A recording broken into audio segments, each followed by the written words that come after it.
10 livros para você começar a ler hoje.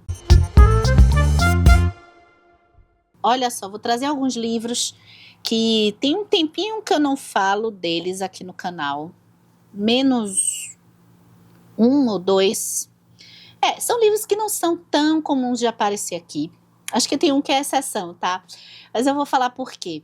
E aí, eu tô fazendo esse vídeo totalmente cópia, inspirada, tá aqui a referência do Lucas, que tem um canal, que é o Diário de Leitura, um canal bem antigo, gosto bastante. E eu acho legal de pensar esses livros que quando a gente talvez não fale tanto e que a gente mesmo vai lendo várias coisas, eles vão ficando às vezes um pouco para trás. E aí, na hora que alguém pergunta, poxa, me diga aí um livro que eu começasse a ler agora e aí você diz, não, esse aqui, na época que eu li, eu pensei assim, poxa, esse aqui é bom para já pedir para mais pessoas lerem também, sabe? Eu sei que a lista é grande e a gente vai começar, talvez esse tipo de vídeo vire uma série e você pode participar desse vídeo. Você vai fazer a sua lista e colocar aqui nos comentários desse vídeo no YouTube, porque eu vou adorar conhecer a sua lista de alguns livros que você leu aí há um tempinho atrás, mas que vocês lembram deles e vocês, numa recomendação assim, vocês iam dizer, olha, pega esse livro e começa a ler hoje que você vai adorar. Eu vou começar com distopia, que é um gênero que carrega uma legião de fãs.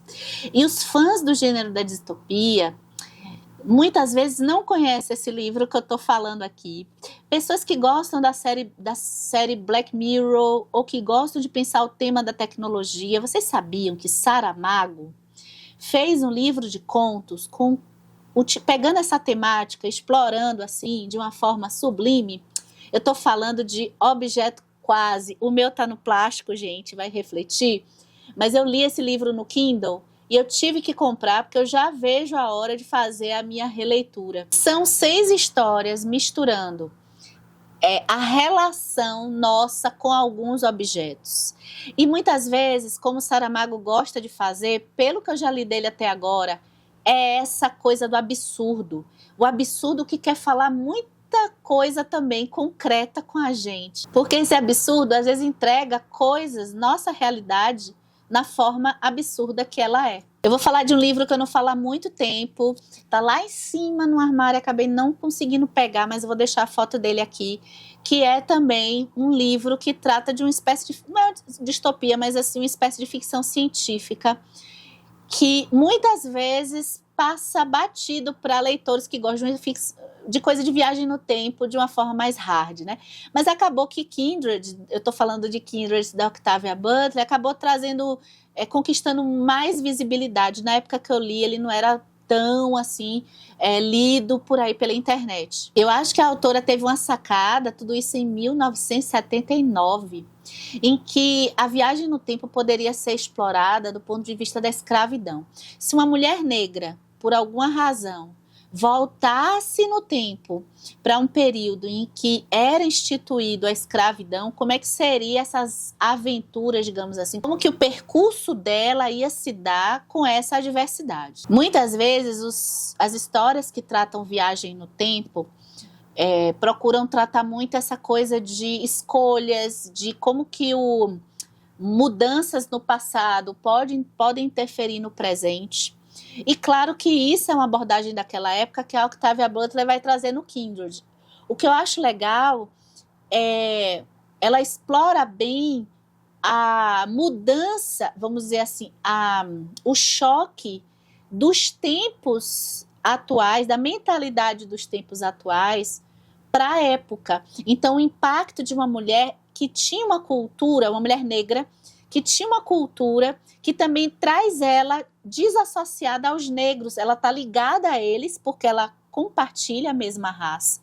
Então, ela precisa estar vinculada a eles, mas ela também tem um elo que também tudo vai ser desenvolvido na história com os brancos, né? Com os senhores de escravos. Na época que eu li, eu lembro que eu não gostei de algumas decisões ali para a personagem da Dana, Mas eu acho que hoje talvez eu tivesse uma leitura um pouco diferente dessa parte que eu não gostei. É aquele livro que eu acredito que é difícil não agradar as pessoas, justamente ele é um livro dinâmico e tem essa temática de viagem no tempo que já deixa o leitor bem curioso de como vai terminar. E eu acabei me perdendo no que eu queria falar, que era depois que eu li o Kindred, essa história na minha cabeça, depois que eu fui ler outros livros, eu percebi como que também a Octavia Butler tratou essa coisa do não lugar.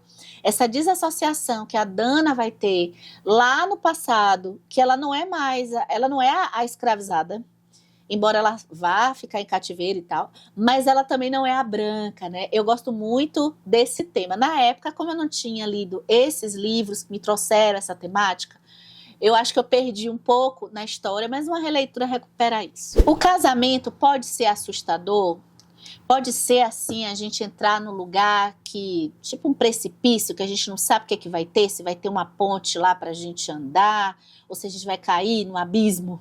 Olha que terror que eu tô fazendo, né? Sim, a exploração desse tema que pode ser muito mais pesado para as mulheres do que para os homens, aparece na literatura. A mais famosa, eu acho que de explorar um pouco esse terrorzinho, essa coisa do casamento, eu acho que a gente tem a Rebeca, da Daphne du Maurier, a gente tem também a Inquilina de Whitefell Hall, a Senhora de Whitefell Hall, da Anne Brontë, e eu trouxe uma outra escritora que explorou essa coisa de deslocamento para um casamento, para toda uma nova vida, que é a Carolina Nabuco, com A Sucessora. Se você gosta desse tema e não conhece A Sucessora, tá aqui, ó, para você procurar, porque A Sucessora, ela explora, é uma narrativa que acaba explorando não tanto assim um elemento de terror de gótico, tá? Acho que aqui não vai ter. Só que vai ter a questão da civilização, dos comportamentos, porque a gente tem uma moça que sai do campo, se casa com um homem de prestígio e vai para a cidade. E a civilização, essa coisa dos comportamentos urbanos burgueses estão sendo formados nessa época que se passa a sucessora. Então, o terror, ou seja, essa inadequação, essa aprendizagem, ela está muito aqui nos dilemas de Marina. E a gente tem também a exploração de a comparação de mulheres, né? A comparação, ou seja, uma mulher que veio antes dela e que foi uma mulher espetacular. Ou seja, é a comparação de você com a sua prima, ou de você com aquela pessoa que tem um comportamento todo bonitinho e você não tem por alguma razão, porque não sabe, porque não se comporta, não se cabe naquele tipo de comportamento. Então eu gosto desse tema explorado aqui em A Sucessora. Isso aqui é um livro que eu fico imaginando que eu não iria conseguir aproveitar ele, a leitora de 8 anos atrás, talvez 5 anos atrás. É aquela sensação que o livro chegou no momento certo, que eu estou mais calma para fazer minhas leituras. E eu acho que é um livro que, se você gosta de narrativas que não se atropelam e passam rápido demais, são um pouco mais contemplativas, mas são muito profundas, eu vou recomendar para você começar a ler hoje, e não, se não leu, Os Vestígios do Dia, do Kazuo Ishiguro. A gente tem a temática do tempo, a temática da profissão, que dedicação, o que é se dedicar a uma profissão subalterna, uma profissão que é o segundo plano, que é o mordomo. O pai foi mordomo, acho que o avô foi mordomo e ele foi o mordomo. E o que restou de tudo disso, né? Como foram algumas das experiências, e o Kazuo Ishiguro, ele vai nos detalhes, né? É uma leitura interessante da gente ter essa atenção, essa calma para as percepções de pequenas coisas. Esse livro me emocionou tanto porque livros que tratam da passagem do tempo muitas vezes mostram reencontros ou tentativas de reencontros, o processo de reencontros, o que acaba me emocionando bastante, né? Me comovendo. São os encontros que vão formando muitos momentos bonitos que nós vivemos. Talvez a gente não se lembre de tantos momentos que a gente está só, mas aqueles encontros, aqueles momentos que foram compartilhados com outras pessoas, aquelas relações que muitas vezes não foram puras ou relações tranquilas, mas que com o passar do tempo a gente percebe o quanto que aquilo teve um significado e aquilo pode nos trazer algumas faltas de que nós cometemos lá atrás. Então, esse livro trata de tudo isso. Agora, se você gosta do tema do banal, do cotidiano, aquilo que a gente pode perceber nuances e refletir com uma pontinha, um grão de areia fora do lugar. E aqui pode ser o quê? Um supermercado. Quem nunca foi a um supermercado? Como é que você traz reflexões de dentro de um supermercado? A Annie Ernaux, ela faz isso em Olha as Luzes, Meu Amor. Ela se propõe a observar e narrar passagens, relações, pessoas específicas que ela vai encontrando em um supermercado durante um determinado ano. Essa movimentação no supermercado muda a depender da época do ano, as épocas festivas. Existe aí também uma reflexão sobre o processo capitalista. Existe também uma reflexão em relação às pessoas que estão mais frequentando os supermercados. Será que são mais homens, mais meninos jovens, mais mulheres? Crianças frequentam bastante supermercados com os seus responsáveis? E existem diferenças de relações, de comportamentos dentro de um supermercado, a depender do tipo de pessoa que está ali naquele supermercado? Uma pessoa sozinha? Qual horário determinados tipos de pessoas vão para o supermercado? Parece um tema assim, poxa, Lica, por que eu quero saber disso? É isso, confia que a Annie Ernaux pode trazer algumas reflexões interessantes. Se você está nesse momento de parar para pensar em coisas banais de uma forma mais profunda, eu acho que você vai curtir. Há mais ou menos uns 6 anos atrás, eu li um livro que até hoje ele está presente dentro de mim. Eu tô falando de Reparação, do Ian McEwan. Recentemente, acho que vocês viram eu falando dele em 2024, de como eu fiquei animada com a leitura de Enclausurado. Esse livro, ele é muito brilhante, especialmente porque eu não sabia, inclusive, quando eu comprei esse livro, eu só comprei porque eu sabia de que era um livro narrado por um feto. E isso me atraiu de cara. Mas eu não sabia que tinha aí uma jogada com o Hamlet do Shakespeare.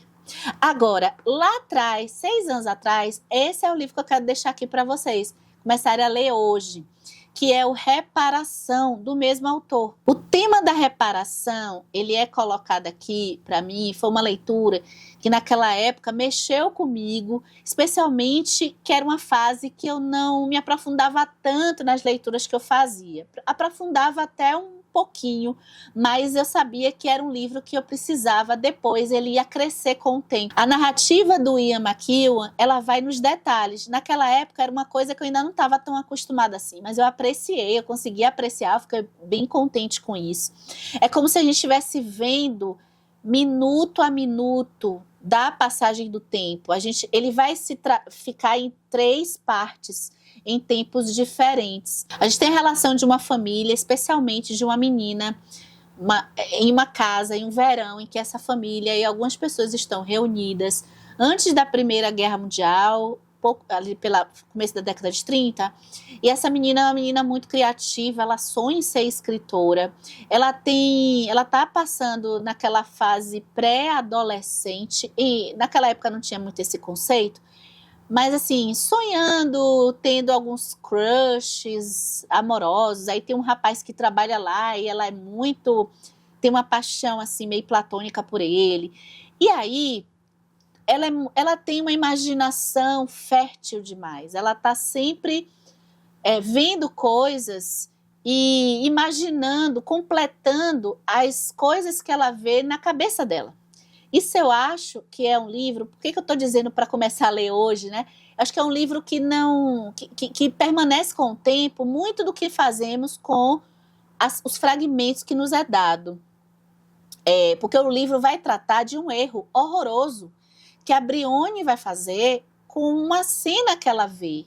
Ela vê a cena bem cortada, que não é a realidade do que ela vai relatar.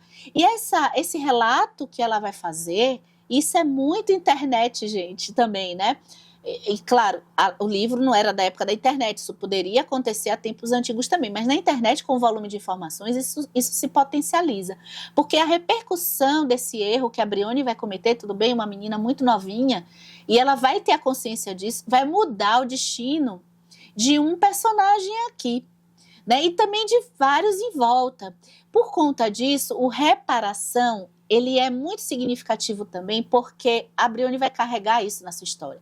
Então o livro vai passar no tempo e vai trazer também uma Brione já madura, buscando pensar como fazer uma reparação de tudo que ela fez. Eu vou trazer 2 livros que no final das contas são uma sequência, mas eu acredito que não tem problema ler o segundo sem ler o primeiro, não. Agora, os personagens estão conectados, tá?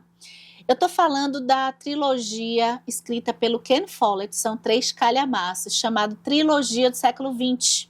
Ele vai pegar momentos cruciais do século XX, vão trazer figuras históricas que aconteceram misturados com personagens fictícios.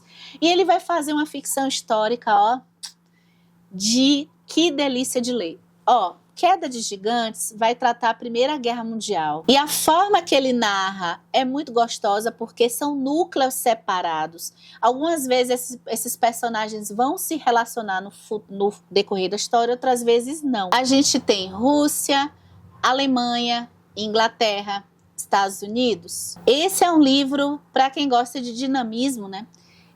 É um livro que as páginas, mesmo ele sendo grosso, né, o Ken Follett ele constrói bem personagens rapidamente. Tá difícil de ser um livro lento. E ele, como muda de cenários, acaba ajudando mais a gente a avançar na história. Então, é aquele tipo de livro para um determinado momento em que a gente está precisando de uma história mais dinâmica. Eu gosto muito da parte histórica que ele coloca por detrás.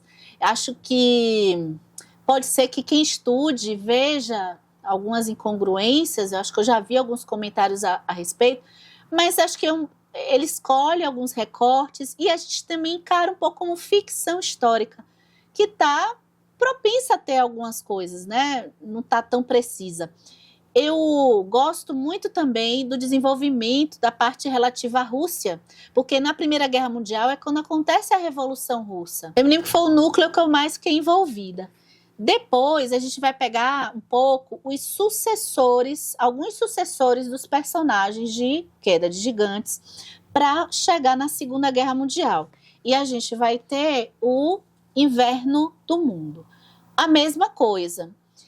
Agora, aqui, os núcleos, eles já saem um pouquinho mais da Rússia. Claro, a Rússia vai ter que estar, mas o foco é mais a Alemanha mesmo, né? E a repercussão disso, da questão do nazismo, o que eu mais gostei desse livro é a repercussão do nazismo em diversas classes sociais, porque em pessoas que não eram pessoas ruins, né? Alemães que não tinham na sua mente, né, o controle das comunicações foi muito importante também para a ascensão do nazismo. A Alemanha também estava destroçada.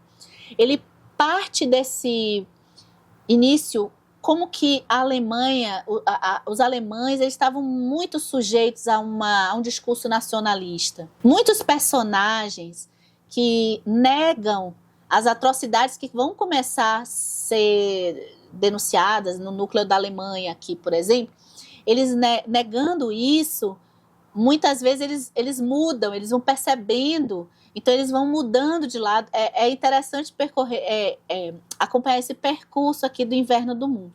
Falta eu ler sobre a Guerra Fria, que é o Eternidade alguma coisa. Mas, gente, começar a ler hoje os livros do Ken Follett, embora sejam grandes, se vocês gostam desse estilo de ficção histórica, eu acho que é difícil não gostar da trilogia do século. Eu vou trazer aqui um livro um pouco batido, mas caso alguém não conheça ainda a Helena Ferrante, Eu não sei se será que você não conhece, acho que sim, alguém que esteja começando hábito de leitura, mudar estilo de leitura. Eu vou falar da Filha Perdida. Eu acho A Filha Perdida o melhor livro que eu li da Helena Ferrante. Falta eu ler aquele do abandono, Dias de Abandono e da mentira, da Vida Mentirosa dos Adultos. Ai, gente. Ah, sim, tem um que é, acho que de entrevistas dela também, mas assim, na literatura acho que tem esses dois para eu ler. Só falta esses dois para eu ler. Eu acho A Filha Perdida, eu vou deixar aqui como dica para você começar a ler hoje A Filha Perdida. E se você tentou ler a tetralogia, A Amiga Genial, eu não considero um livro muito bom, porque todo mundo, a tetralogia já é hypada, sempre vai ser hypada, então fica aquela coisa das expectativas altas. Eu acho A Amiga Genial um livro bem abaixo, em compensação os outros para mim são primorosos. Então, caso tenha tido um primeiro contato com a Ferrante que não deu muito certo, eu iria para A Filha Perdida, tá? A Filha Perdida também, aí eu acho que precisa gostar de trajetórias femininas. É um livro muito especial para mulheres 40 a mais. Fique atenta que a gente vai conversar muito com leitoras 40 a mais aqui esse ano no canal.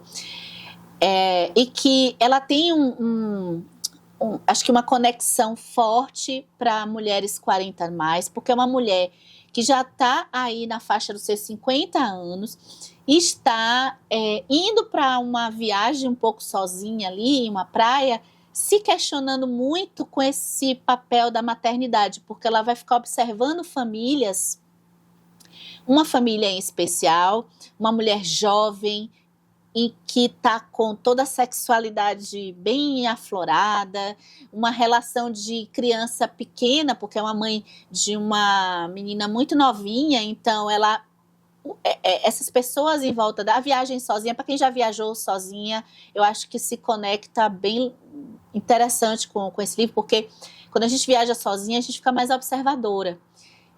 E a gente pega muito da nossa vida no que a gente observa, né? A gente não tem muito o que compartilhar, então a gente fica muito na nossa cabeça. E aí ela fica muito associando e fazendo suposições com relação a essa família, acaba se envolvendo com essa família.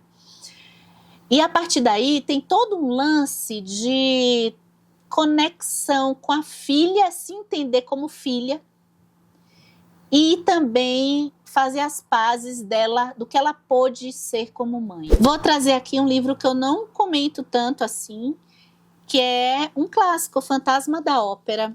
Eu acho bem interessante, de Gaston Leroux.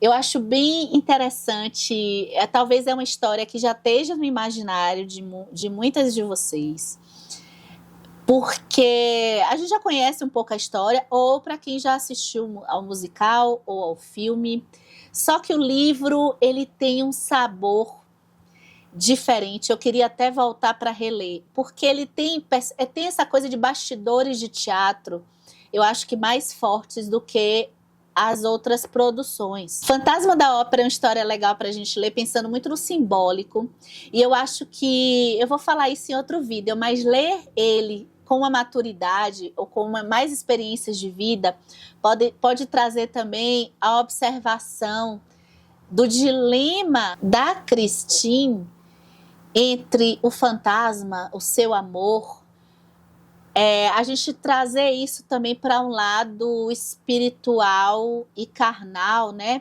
Ou espiritual, um desenvolvimento espiritual, até porque a voz dela foi desenvolvida pelo fantasma. E essa escolha entre esse divino e o ordinário daqui, viver a proposta que ela tem de brilhar aqui, mas será que é o amor romântico que é o destino da Christine? Então, o fantasma acaba aparecendo como algo assim de submundo,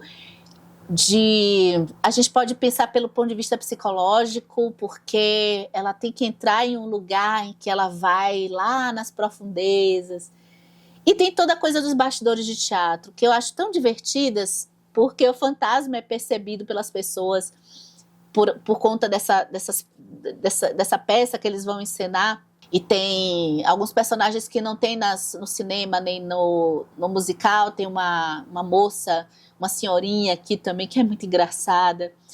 E tem toda essa coisa do verdadeiro talento, o que é o verdadeiro talento. Mais recentemente eu tenho falado tanto da Arte de Ler da Michelle Petit, é outra coisa. Eu trouxe outro Arte de Ler, eu trouxe de um que tem vídeo aqui no canal, que eu quero trazer, porque às vezes o vídeo fica um pouco lá esquecido também, que é o Émile Faguet, ó. Esse livrinho aqui, que para quem quer experimentar e conhecer formas de ler, formas que podem trazer um aproveitamento melhor da leitura ou um aproveitamento diferente, uma experiência diferente de leitura, comece a ler hoje Émile Faguet, com esse livro A Arte de Ler, perceber formas de ler que talvez seja necessário eu me organizar ou utilizar técnicas diferentes para ler teatro, para ler poesia, para ler uma aventura alucinante, e outras estratégias podem ser mais interessantes para ler um livro mais contemplativo. O que fica dentro de mim dessa leitura, desse aprendizado,